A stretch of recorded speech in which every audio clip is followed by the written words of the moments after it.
সুপ্রিয় দর্শক, হক গিনওয়াল চ্যানেলে আপনারা জানাই স্বাগত। থাম্বনেল এবং টাইটেল থেকে বুঝতে পারছেন আমরা কোথা থেকে কোথায় যাচ্ছি। হ্যাঁ বন্ধুরা, যদিও আমি গাছ নিয়ে কন্টেন্ট করি, আজ 3 দিন থেকে আমার কন্টেন্টের একটু পরিবর্তন হয়েছে। কারণ এখন আমি আছি উত্তরবঙ্গ সফরে, অর্থাৎ আলিপুরদুয়ার, জলপাইগুড়ি এবং কুচবিহার ডিস্ট্রিক্টে। এখন কুচবিহারের যে রাজবাড়ি আছে সেখানের পাশেই যেটা ছিল যুব আবাসন, সেখানে আমি 2 রাত 3 দিন থাকার পরে আজ আর্লি মর্নিংয়েই, অর্থাৎ 27 তারিখের আর্লি মর্নিংয়ে এই যে বাস করেছি, এই বাস থেকে দিয়েই আমরা চলে যাব চালসা যুব আবাসন। এখান থেকে মোটামুটি 2.5 ঘন্টা সময় লাগবে এই বাসটিতে যেতে। আমরা বাসে সবাই উঠে গেলাম, লাগেজ তুলে দেওয়া হয়েছে পেছন দিকে, অনেকের লাগেজ ভেতর দিকেও নিয়েছি। আমরা সমস্ত যতগুলো সঙ্গী এসেছিলাম আমরা এবার শুরু করলাম। সবাই টাটা বাই বাই জানাচ্ছে, যে যার মতো করে সঙ্গীকে বেছে নিয়ে পাশাপাশি বসেছে। যারা কাপুল আছে তারা কাপুল আছে, যারা সিঙ্গেল তারা সিঙ্গেল ভাবে বসেছে। এইভাবে চলে যাচ্ছে। তা যাই হোক, এবার আমাদের গন্তব্যস্থল 7 নম্বর ন্যাশনাল হাইওয়ে ধরে চলে যাব চালসা রুটে। দেখেছেন এখানে কিন্তু তেমন কোনো গাড়ি ঘোড়া বা তেমন কোনো ভিড় খুব একটা থাকে না। শহরের মধ্য দিয়ে যেতে হবে। আমি আগেই বলেছি আপনাদেরকে, 2.5 ঘন্টার মতো রাস্তা, আর দুপাশে রয়েছে চা বাগানের দৃশ্য। চা বাগান যে কত আছে তার কোনো ইয়ত্তা নেই। সবুজ আর সবুজ, একেবারে চোখের জন্য একেবারে একটা স্বাস্থ্যকর পরিবেশ। চারদিকে দেখতে দেখতে যেন আমি হয়রান হয়ে গেলাম। শুধু চা বাগান, শুধু চা বাগান, আর যেখানে জঙ্গল পাবো সেখানে শুধু জঙ্গল। তো চা বাগানের দৃশ্য আপনারা উপভোগ করছেন নিশ্চয়, আশা করি। এবার আমরা চলে আসলাম একটু টিফিনের জন্য।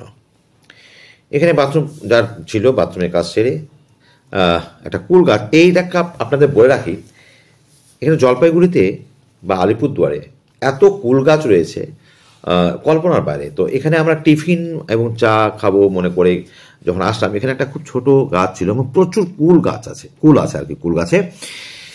তো অনেকেই এই কুল একটু টেস্ট করার ব্যাপারটা ভাবলো।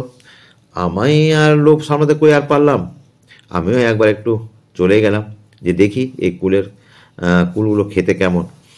আমার যা ধারণা, যে হারে এখানে কুল পেকে রয়েছে, তাতে আমার মনে হলো কুলগুলো বোধহয় স্বাদিষ্ট নয়।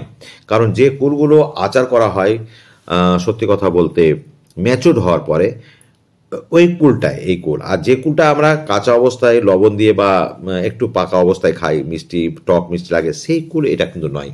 এটা হচ্ছে জংলি কুল, যার জন্যই এত সুন্দর সুন্দর কুল গাছ ভর্তি। দূর থেকে একটু আগে জুম করে দেখেছিলাম, নিশ্চয়ই দেখেছেন। আবার আমাদের গাড়ি টিফিন করার পরে ছুটে চলেছে। সেই উদ্দেশ্য একটাই, সেটা হচ্ছে গরুমারা কোচবিহার ডিস্ট্রিক্টে যে চালসা যে রয়েছে যুব আবাসন, সেখানে থাকবো এবং গরুমারা অভয়ারণ্য যে আছে সেখানে আমরা যাব। এই উদ্দেশ্যকে সামনে রেখে আমরা কিন্তু ছুটে চলেছি। আবার ওই দুপাশে চায়ের বাগান দেখতেই পাচ্ছেন, শুধু চায়ের বাগান। তো আমরা এখন অবশ্য চায়ের বাগানগুলোর দৃশ্য খুব একটা আমরা নেব না, কারণ হচ্ছে আমরা যখন অন্য একটা স্পটে যাব তখন আমরা খুব কাছে থেকে চায়ের বাগানে থেকে তার আমরা দৃশ্য উপভোগ করব। আমরা জাস্ট রাস্তা ধরে চলেই যাচ্ছি, দেখতেই পাচ্ছেন। হয়তো একটুখানি বিরক্ত আপনারা হচ্ছেন, তো বিরক্ত হলে হবে না, একটু ধৈর্য ধরে দেখতে হবে। খুব বেশি তো নেই, 7 মিনিটেরও কম এই ভিডিওটি। আশা করি স্কিপ করবেন না, খুব তাড়াতাড়ি আপনারা খুব ভালো জিনিস দেখতে পাবেন। আমি আপনাদের পারতপক্ষে চেষ্টা করছি। এই যে পাহাড়ের ভিউ দেখতে পাচ্ছেন, আসলে এটা ভুটান। আমাদের ঘড়িতে 2টো টাইম শো হয় অনেক সময়, মানে মোটামুটি 30 মিনিটের কম বেশি, অর্থাৎ এরা 30 মিনিট ফাস্ট আছে আর কি, 30 মিনিটের কম বেশি রয়েছে।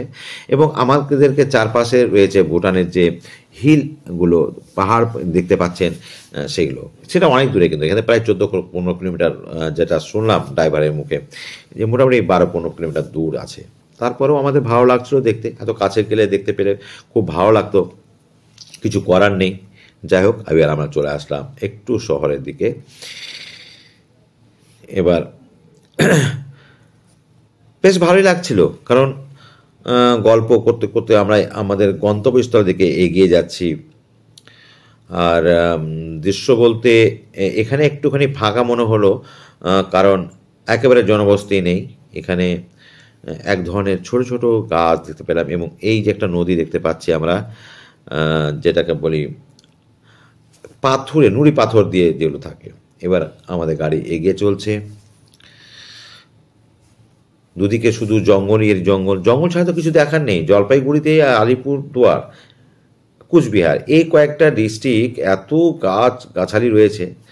আর যে নদীগুলো দেখতে পাচ্ছি খুবই সামান্য জল, কারণ বর্ষাকালে এই নদীগুলো বর্ষার জল দ্বারা প্লাবিত থাকে, প্রচুর জল স্রোত থাকে।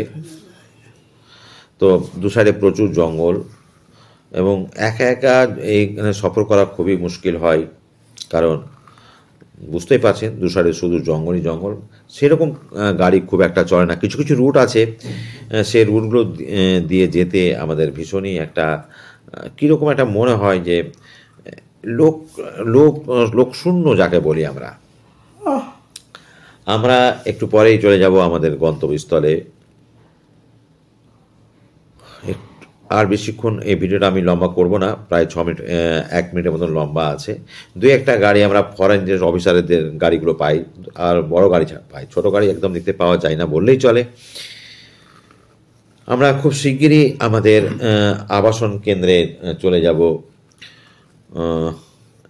আর মাত্র 40 মিনিটের মধ্যে, 40 সেকেন্ডের মধ্যে, সরি, এই পৌঁছে গেলাম বলে আমাদের গন্তব্যস্থল। এটি হচ্ছে আমাদের চালসাতে যে যুব আবাসন রয়েছে সরকারি ভাবে, সেখানে আমরা 1 নাইট থাকব। তো জাস্ট আমরা চলে আসলাম, আপনাদের নিজে থেকে ভিউটা দেখাবার চেষ্টা করছি। তবে তেমন কোনো এখানে অন্য কোনো দেখার আর কিছু নেই। এখান থেকে